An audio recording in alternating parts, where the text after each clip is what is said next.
Iran's supreme leader, Ayatollah Ali Khamenei, has warned Washington of irreparable consequences if the US becomes directly involved in Israel's military campaign against Tehran. It's understood that President Trump is considering joining the attacks on Iran's nuclear sites. Here's our diplomatic correspondent, Caroline Hawley.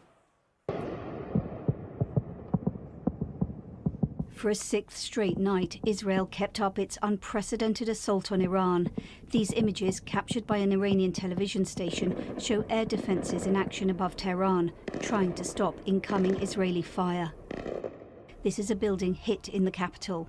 We don't know the exact target, but Israel says that overnight it hit a university linked to Iran's powerful Revolutionary Guards, as well as facilities linked to its missile and nuclear program.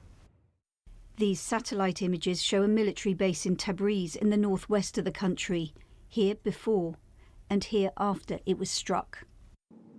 Donald Trump, who left a meeting of G7 leaders early, has called for Iran's unconditional surrender and is reported to be considering joining Israel's strikes on its nuclear facilities. He's described the country's supreme leader as an easy target. Now, a defiant response from Ayatollah Ali Khamenei, his words read out by a presenter on state-run TV. Iranians, he said, are not people who surrender, and any form of US military intervention would be met with what he called irreparable harm. For civilians in Tehran, these are terrifying times. Shops shut, quiet streets. Many people are holed up at home, hiding, we're told, in basements and garages. Many others have already fled the capital, among them Narges Mohammadi, winner of the Nobel Peace Prize, who spent many years in Iran's jails. I witnessed horrendous attacks.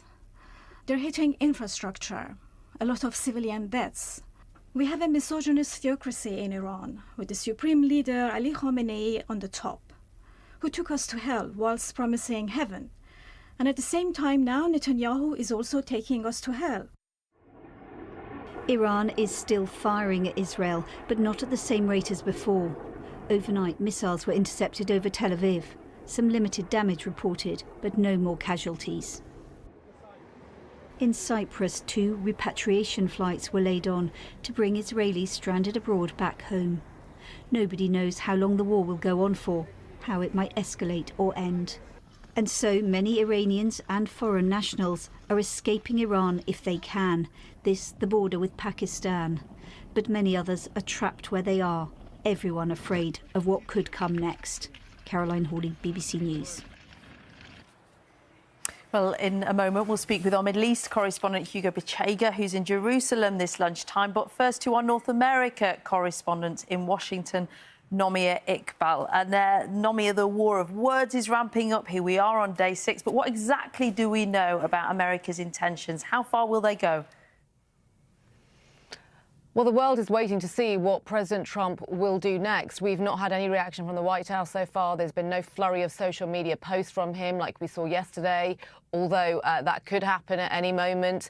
There are reports that the US is leaning towards involvement rather than diplomacy, and that would involve sending US troops to the region to use those bunker buster bombs to destroy Iran's nuclear capabilities deep underground. But make no mistake, if that is what the US does, it is a profoundly defining moment of Trump's presidency, seismic.